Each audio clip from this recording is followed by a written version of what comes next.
Chapter 9 Practical Geography. We will study the following points in this chapter. 9.1 Cartography. 9.2 Aspects of Maps. 9.3 Map Reading. 9.4 Statistical Diagrams. 9.5 One-dimensional diagrams. 9.6 Two-dimensional diagrams. 9.1 Cartography. Maps are the tools of geographers. Geography can be understood well with the help of maps. Geographical features are often represented by maps. The globe is a replica of the earth. It cannot be used to show detailed information of the earth. Hence, maps are used for representation of a part or whole of the earth's surface. Cartography is the art and science of mapping. A large amount of spatial information is represented by maps. Geographical features, economic data, population data, etc. can be shown very effectively on maps. 9.2 Aspects of Map. 1. Title. Map in Figure 9.1. A has the title India Physical and B has India Sex Ratio. 2. Extent. Map B's mainland extends roughly from 8 degrees north to 37 degree latitude and 68 degrees east to 97 degree east longitude. Map A has the same extent. However, latitudes and longitudes are not shown. 3. Scale. Map B is drawn to the scale. Linear scale is shown. 4. Direction. Both the maps have not direction. 5. Legend. Map A has a legend where different shades of colors represent height and depth in meters. Map B has different shades indicating different ranges of sex ratio in 2011 in different states. 6. Theme. Map A is a physical map of India where physical features such as mountains, plateaus, plains, rivers, lakes, etc. are shown with different colors. Map B is a thematic map mainly indicating the sex ratio in different states in India.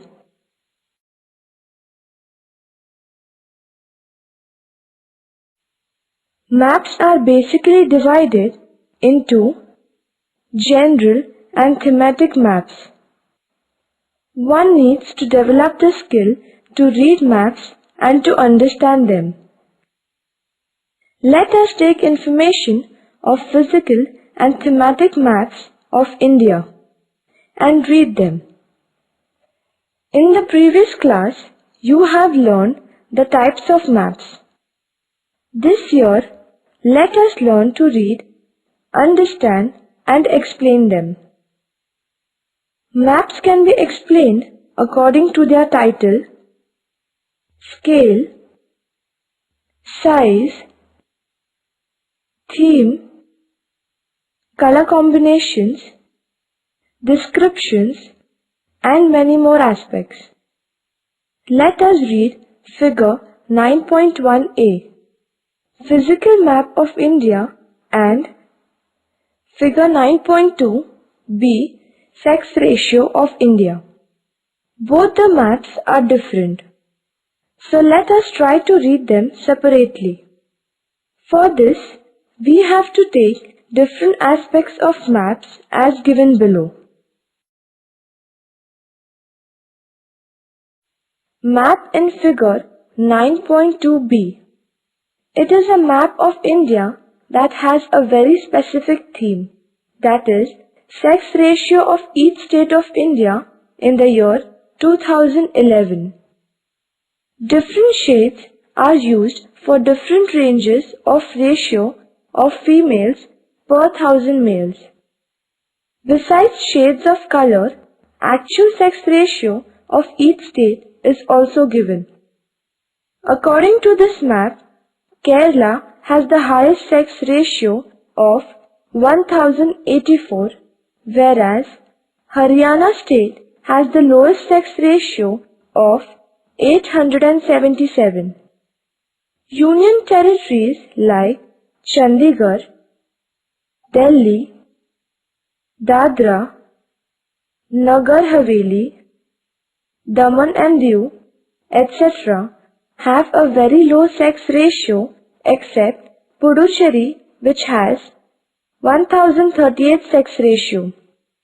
Overall, Chhattisgarh, Odisha, Andhra Pradesh, Karnataka, Goa and Tamil Nadu have higher sex ratios as compared to the northern states of Jammu and Kashmir, Punjab and Haryana, whereas the sex ratio is between 801 to 900.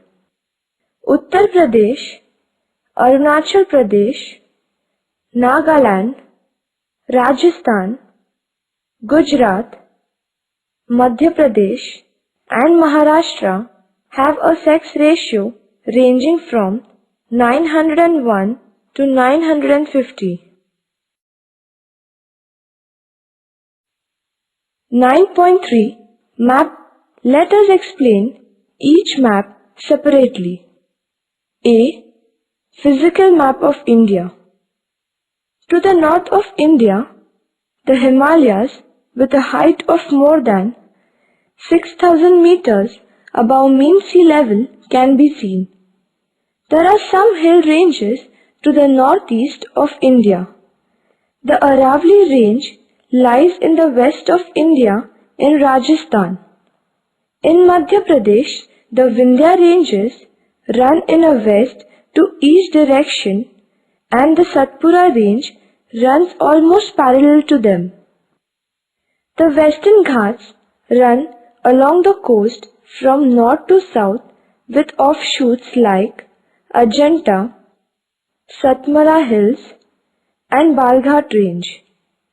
In the south, the Nilgiri Hills and the Annamalai Hills can be seen. The Eastern Ghats are found to east of the Deccan Plateau, but compared to the Western Ghats, they are not very high.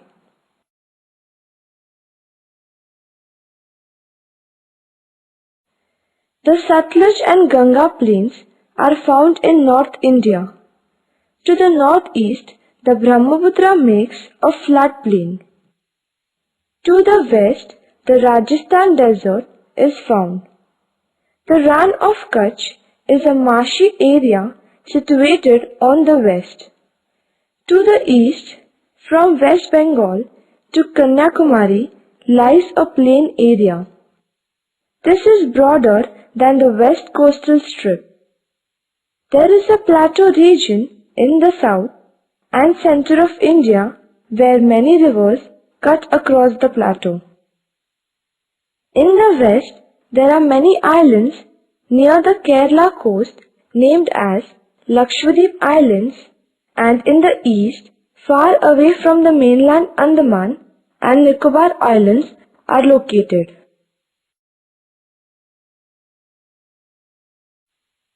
There are many river systems in India. Himalayan rivers like Beas and Satluj, etc. flow towards the west towards Pakistan. The Ganga system has Gomati, Ghagra, Gandak tributaries from the north and Yamuna and Son join the Ganga from the south. Brahmaputra flows from east to west in Assam Valley of India. Mahanadi, Godavari, Krishna, Kaveri and many other small rivers originating in the plateau region and flow in a west to east direction. Most of them make huge deltas. In the west Narmada, Tapi are the major rivers. None of them form deltas. 9.4 Statistical diagrams.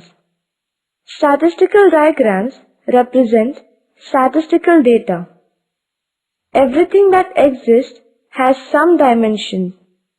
Things can have 1, 2, 3 or more dimensions. Length, area and volume of an object are measured with 1, 2 and 3 dimensions. A point is supposed to be a non-dimensional entity. Number of points joining together to form a line is called a one-dimensional diagram. A number of lines put together close to each other will form an area which is called a two-dimensional diagram.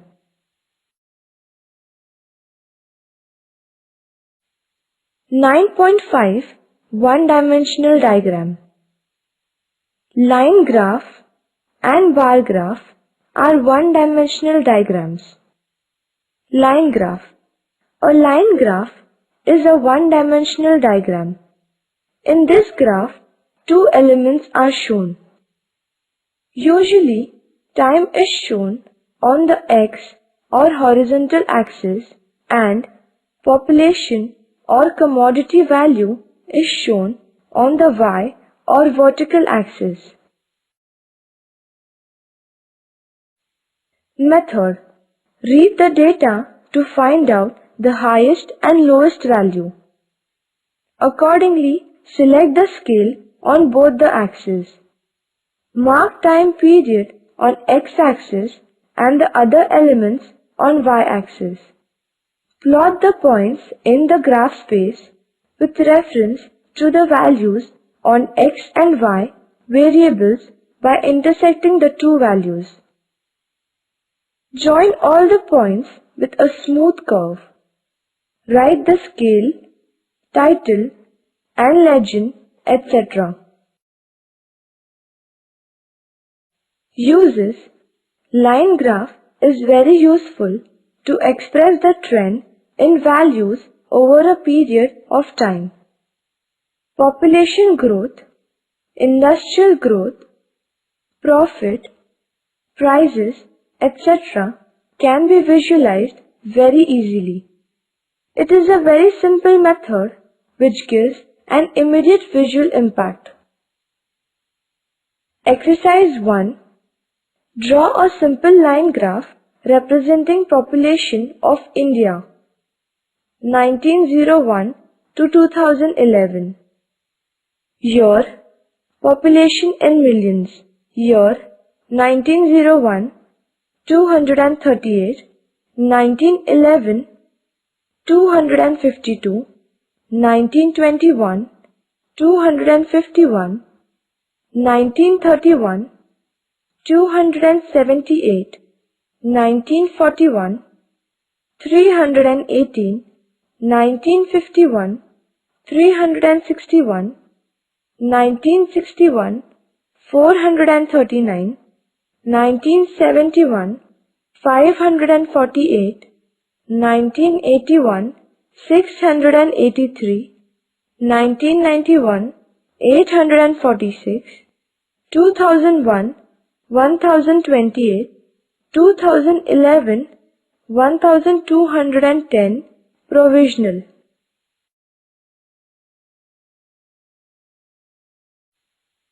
Simple bar graph. It is another one-dimensional diagram. It is also known as pillar diagram or column graph. The height of the bar is proportional to the value of an element.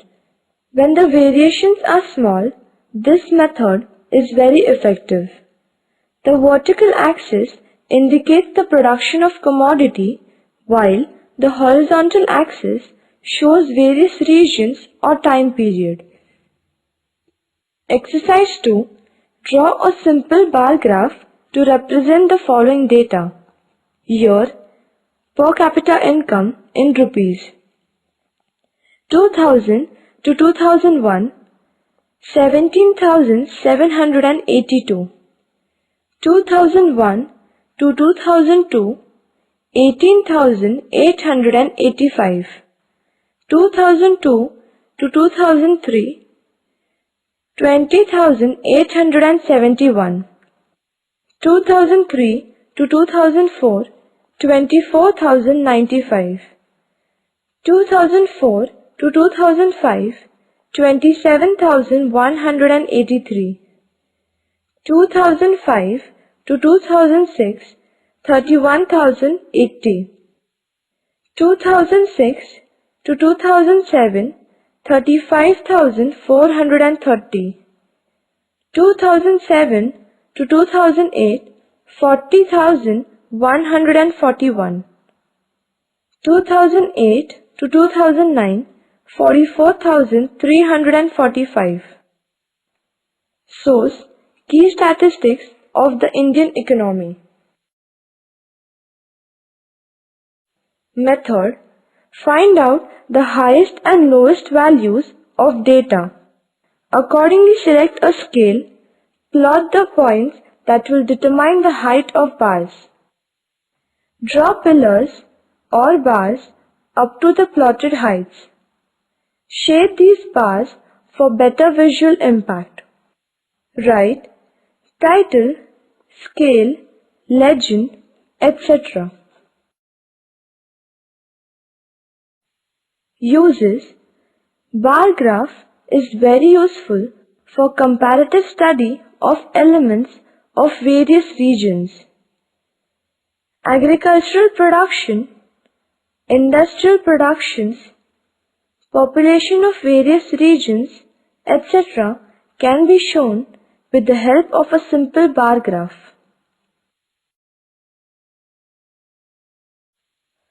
9.6 Two-dimensional diagrams. Circle diagram, square diagram, divided rectangle diagram and pie diagram are two-dimensional diagrams. This year we are going to study only divided rectangle and divided circles, that is pie diagram. Divided circle or pie diagram. Divided circle is also a two-dimensional diagram. Different sectors are shown in a circle. A circle has 360 degrees which are divided according to the sectors given, that may be area or production. To calculate these divisions, the following formula is used. Angle of the sector is equal to sector data upon total data into 360 degrees. Method of drawing. 1. Select the size of radius. 2. Calculate the angles of sectors with the help of the given formula. 3. Draw a circle and divide it according to the angles calculated for each sector. 4. Shade the sectors. 5. Write the title and draw a legend to express each shade. Uses. This method is very useful to show population data like male-female, workers, non-workers, age compositions, etc. Besides population figures, it is also useful for land use pattern, export-import, etc. Exercise 4. Vehicle sale in India 2009 to 2010. Types of vehicles, number of vehicles, degree. Passenger vehicles 1 crore 94 lakh 9,776, degree 57 degrees. Commercial vehicles 53 lakh 1,395, 16 degree. 3 vehicles 44 lakh 368, 13 degrees.